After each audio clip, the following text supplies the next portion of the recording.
Bismillahirrahmanirrahim. I'm Dr. Abdul Rahman and I'm serving as lecturer in Doctor of Physical Therapy Department in University of Sialkot. Basically आज का जो हमारा topic है जिस पर मैं बात करना चाहता हूँ वो है बेल्स पाल्सी, यानी जिसे हम उर्दू में लकवा कहते हैं। अच्छा, अब लकवा क्या है? लकवा बेसिकली एक ऐसी डिजीज़ है या ऐसी न्यूरोलॉजिकल प्रॉब्लम है जिसके अंदर आपका ब्रेन और स्पाइनल ब्रेन बेसिकली इसमें इन्वॉल्व होता है। तो इसमें बेसिकली क्या होता है कि बेल्स पाल्सी यानी लकवा के अंदर आपका one side of the face जो है ना वो इफेक्ट होता है। अब वो इफेक्ट किस वजह से होता है?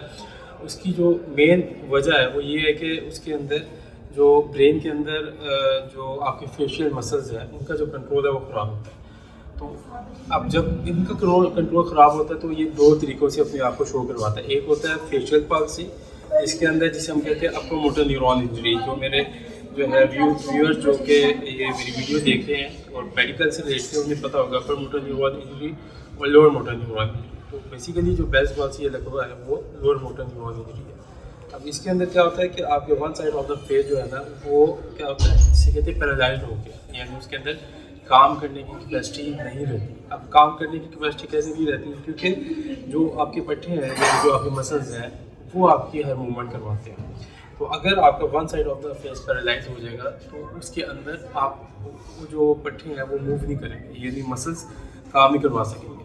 तो जब एक side of the face paralyse हो जाएगा तो उसके अंदर क्या होगा कि आप जो आपका जो है वंस जिस साइड पे इफेक्ट है वहाँ पे आप अपने मुंह के अंदर हवा नहीं भर सकेंगे। सेकेंडली ये होगा कि आप अपनी जो आईब्रोज है इसको ऊपर नहीं कर सकेंगे, जिसे हम इंग्लिश में कहते हैं रिंकलिंग। ठीक है, तो रिंकलिंग यानी जो है अपने माथे के ऊपर ताव चढ़ाना। लाइक अगर आप इस तरह करें या अगर आप गुस्से से देखें तो ये इसे कहते हैं रिंकलिंग। ठीक है, जिसे हम कहते हैं कि माथे पे ताव चढ़ाना। ठीक है, तो ये आप नहीं कर सकते। इसी चीज़ ये होती है कि इसके अंदर आप स्माइल नहीं कर सकते, क्योंकि जिस साइड पे होता है उस साइड पे जो मसल होता है जो हमारे जैसे स्माइल करने में मदद देता है वो लॉस हो जाता है, उसकी एबिलिटी जो है वो लॉस हो जाती है, तो आप स्माइल नहीं कर सकते। और चौथी चीज़ क्या होती है? ड्रूपिंग। ड्रूपिंग में क्या होता है कि ये जो आपके साइड पे एक साइड पे जो है वो जब ये आप मुँह बंद करते हैं तो ये उंगलियों के दरमियान एक स्ट्रॉन्ग एक कनेक्शन होता है, यानी जो मसल्स होते हैं उसको अच्छी तरह बंद करते हैं। आप अगर आपने कुल्ली करते हैं तो वो मुंह से पानी क्यों नहीं बाहर आता जब तक आप उसको खुद नहीं निकालना चाहें, क्योंकि आपके जो मसल्स हैं वो स्ट्रॉन्ग होते हैं। तो लकवे के अंदर यहाँ पे वो मसल के अंदर जिसे हम कहते हैं वीकनेस आ जाती है, कमज़ोरी आ जाती है। तो जब आप मुंह में पानी भरेंगे तो वो आहिस्ता आहिस्ता आपके एक साइड से निकल जाएगा। ठीक है, तो ये जो वजूहात है इसकी वजह से लकवा जो है वो अपने आप को शो करवाता है और इसको हम डिफरेंट तरीक़ों से ट्रीट करते हैं। अगर हम इसकी ट्रीटमेंट की बात करें तो लकवे के अंदर हम 3-4 तरीक़ों से इसकी ट्रीटमेंट करते हैं, क्योंकि लकवा जो है वो बेसिकली एक वायरल डिजीज़ है। तो हम मेडिसिन से भी इसकी ट्रीटमेंट करते हैं। सेकेंडली हम इसके अंदर कुछ जिसे कहते हैं मसाजिंग करते हैं, जो कि एक फिजिकल थेरेपिस्ट खुद करता है, जिसे हम मैनुअल थेरेपी भी कह सकते हैं कि मैनुअली आप थेरेपी कर रहे हैं। ठीक है, एक्सरसाइज थेरेपी भी करवाते हैं जिसके अंदर हम पेशेंट को जो है एक्सरसाइज करवाते हैं। वो खुद अपने पट्टों की एक्सरसाइज करता है, उस फेस की वो वाला रीजन जिसके अंदर उसको लकवा हुआ है उस मसल्स की वो खुद एक्सरसाइज करवाते हैं, वो उसकी होती है एक्सरसाइज थेरेपी। ठीक है, तो हम उसके अंदर इलेक्ट्रोथेरेपी भी करते हैं जिसके अंदर हम उसके अंदर टेस्ट वगैरह लगाते हैं, क्योंकि आपको पता है कि जो भी कोई मूवमेंट मसल करता है तो वो पीछे नर्व्स होती हैं, यानी जिसे हम नस कहते हैं, वो उसको कंट्रोल कर रहे होते हैं। कंट्रोल पावर पीछे ब्रेन होता है, वो नस के थ्रू मैसेज भेजता है उन पट्टों को, तो वो फिर पट्टे मूव करते हैं। अब यहाँ पे क्या हुआ कि हमने इन नर्व्स को भी ट्रीट करना होता है, उसके लिए हम इलेक्ट्रोथेरेपी बेसिकली करते हैं जिसमें हम टेंस वगैरह यूज़ करते हैं।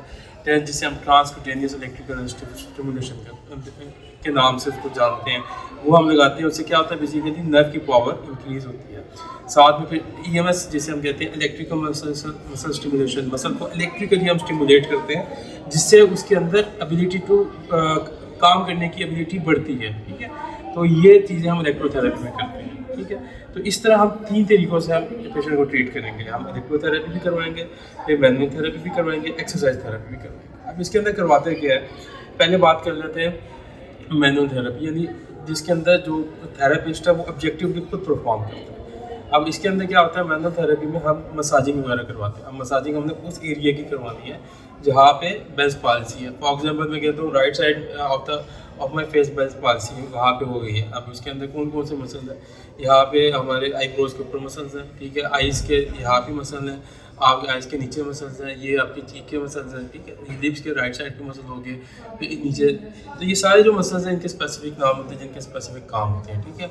हम इनकी मसाजिंग वगैरह करते हैं। मसाजिंग से ये होता है कि हम उसको अपने हाथ से उसको मोबिलाइज़ करते हैं। हम हाथ से जब मोबिलाइज़ करते हैं तो आहिस्ता आहिस्ता उसके अंदर मूवमेंट की एबिलिटी बढ़ती है और वो बेहतरी की तरफ आता है। सेकंड चीज़ होगी हमारी जो है एक्सरसाइज थेरेपी। एक्सरसाइज थेरेपी में हमने क्या करना होता है, हम पेशेंट को गाइड करते हैं, पेशेंट के ऊपर हम उसको कायल करते हैं और उसको बताते हैं कि आपको इसकी ज़रूरत है, देन वो इस एक्सरसाइज को करता है। अब इस एक्सरसाइज के अंदर करना क्या होता है, उसने वो वाली सारी एक्सरसाइज करनी होती है जिसके अंदर आपके ये जो मसल्स हैं ये मजबूत हो, ये स्ट्रेंथन हो।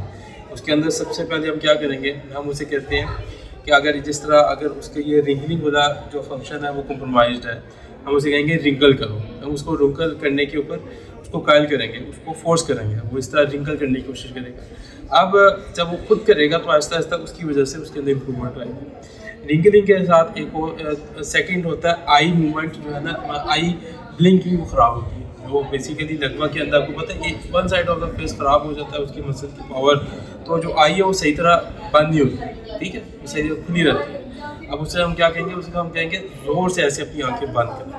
अब जब वो ज़ोर से ऐसे आंखें बंद करेगा तो उसकी जो ये वाले मसल्स हैं इनके अंदर जो है मजबूती आएगी, तो ये वाला मसला हल होगा। इसके अगर हम आई से नीचे आ जाएँ तो चीक आ जाता है। चीक में हम उसे कहते हैं कि अपने ना जो है ना मुंह के अंदर हवा भरो, वो भर के जो है उसके फुल भर के मुंह के अंदर हवा लाइक, तो आहिस्ता आहिस्ता मुँह जो है ना निकालें। अब इससे जब वो आहिस्ता आहिस्ता निकालेगा तो इन एरिया के ऊपर तनाव होता है। ये जो तनाव है ये जो पैदा होता है, इससे क्या होता है, ये वाले जो मसल्स हैं इनके अंदर मजबूती पैदा होती है। तो हम ये तीसरी एक्सरसाइज करवाएंगे। चौथी एक्सरसाइज क्या करवानी है, हम उसे कहते हैं स्माइल करने की कोशिश करें। अब जब स्माइल करने की कोशिश करेगा, क्योंकि लकवे के अंदर स्माइलिंग पावर भी खराब होती है, स्माइल करने की कोशिश है, उसकी स्माइल की जो पावर है वो बढ़ेगी, ठीक है। तो ये सारी चीज़ें होगी। अब ये सारी चीज़ें जितनी भी हैं, इससे क्या होता है, वो पर्सन खुद ब खुद ही उसकी जो मसल है उसके अंदर मजबूती आती है, वो और उसकी जो है ना ट्रीटमेंट ये हो रही होती है। अब इसके अंदर एक और चीज़ है, वो होती है आपने वॉवल साउंड्स बोलना होता है, क्योंकि जब आपकी ये ख़राब होता है फंक्शन सारा, तो बोलने की ताकत भी जो है ना वो कम्प्रोमाइज़ होती है या कम हो जाती है, सही तरह बोल नहीं पाते। उसके अंदर 3-4 चीज़ें होती हैं जो अगर हम देखें फिजिकल थेरेपी के पूरा पैक लिटरेचर, तो इसके अंदर वॉवल साउंड्स को हमने कंसीडर किया कि ये बेल्स पाल्सी के अंदर बड़ा अच्छा इफ़ेक्ट जो है ना प्ले करता है और बड़ा अच्छा इसके असरात आते हैं। वो कैसे, देखिए, जब आपका मुंह पूरी तरह बंद नहीं होगा तो आप पूरी तरह सही तरह बोल नहीं सकेंगे। उसके अंदर वॉवल साउंड में ये होता है कि इसके अंदर ज़ुबान जो होती है ना, उसको आप तालू वगैरह या नहीं लगाते। जिस तरह कोई भी वॉवल साउंड के अलावा कोई लफ्ज़ बोले तो उसको प्रोड्यूस करने के लिए आप ज़ुबान को तालू पे यानी मुंह के अंदर डिफरेंट जगह पे लगाते हैं। लेकिन वॉवल साउंड में होता है कि आपने गनल से यानी लेरिंग्स जिसे हम कहते हैं, जैसे आपने आवाज़ निकालनी होती है और मुंह के जो एक्सप्रेशन है ना बेसिकली माउथ के, उससे आपने उसको प्रोड्यूस करना होता है। लाइक ए, इसमें मैं ज़ुबान के नहीं लगा रहा, ए ई। अब ई में मैंने थोड़ा सा अपने मतलब अपने जैसे कहते हैं कि ये माउथ को थोड़ा सा लेटरली थोड़ा सा इलॉन्गेट किया, आई ओ यू। अब ये जो सारे वॉवल साउंड हैं, इसको जब हम पेशेंट से प्रोड्यूस करवाते हैं तो क्या होता है, आहिस्ता आहिस्ता ये जो एरिया होता है ना, इसके अंदर मसल के अंदर तनाव जो मजबूती है वो बढ़ती है, क्योंकि इसके अंदर ज़ुबान का रोल नहीं है।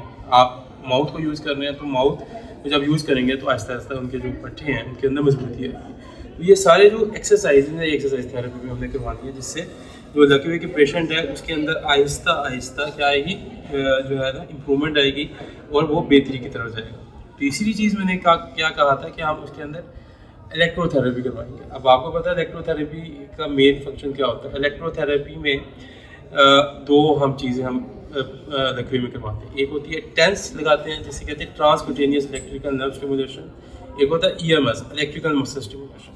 आपको पता है कि जो कोई भी आपके जो है जिस्म के अंदर पट्टा है, फेस के अंदर है, उसके अंदर जो भी मूवमेंट होती है उसका जो पीछे सारा मैकेनिज्म है वो नर्व कंट्रोल कर रही होती है। अब नर्व के थ्रू मैसेजिंग कौन भेजता है, ब्रेन। अब ये जो पूरा एक कनेक्शन है, ब्रेन सोचता है या ब्रेन ऑर्डर करता है, वो मैसेजेस जाते हैं पल्सेस के थ्रू पट्ठों तक, वो नर्व के थ्रू जा रहे हैं और फिर पट्ठे उसके मुताबिक काम करते हैं। अब ये मसला चूँकि ख़राब है तो हम फिर उसके ऊपर काम करेंगे। तो ट्रांसक्यूटेनियस पे क्या करते हैं, टेंस जब लगाते हैं तो वो जो नर्व्स आ रही है ना, हम उसकी कंडक्शन को बेहतर करते हैं। टेंस का काम ही ये होता है कि वो जो नर्व की कंडक्शन है उसको बेहतरी की तरफ लाता है, उसके अंदर इम्प्रूवमेंट लाता है। तो टेंस से क्या होगा, उसके अंदर आहिस्ता आहिस्ता बेहतरी आती जाएगी और जो है उसकी जो नर्व कंडक्शन बेहतर होगी तो वो ज़्यादा अच्छे मैसेजेस ब्रेन से पट्टों तक लाएगा नर्व्स के थ्रू, और उसकी वजह से जो फंक्शन है वो बहुत हद तक बेहतर होगा। दूसरी चीज़ होती है इलेक्ट्रिकल मसल स्टिमुलेशन। उसके अंदर ये होते हैं हम नसों को छोड़ के हम मसल के ऊपर इटसेल्फ इलेक्ट्रिकली काम करते हैं कि वो अपने आप में कॉन्ट्रैक्शन वगैरह जो है वो उसकी पावर जनरेट करे और ख़ुद जो है ना कॉन्ट्रैक्ट करे, उसके अंदर वो एबिलिटी पैदा करते हैं अगर वो कम्प्रोमाइज़ है।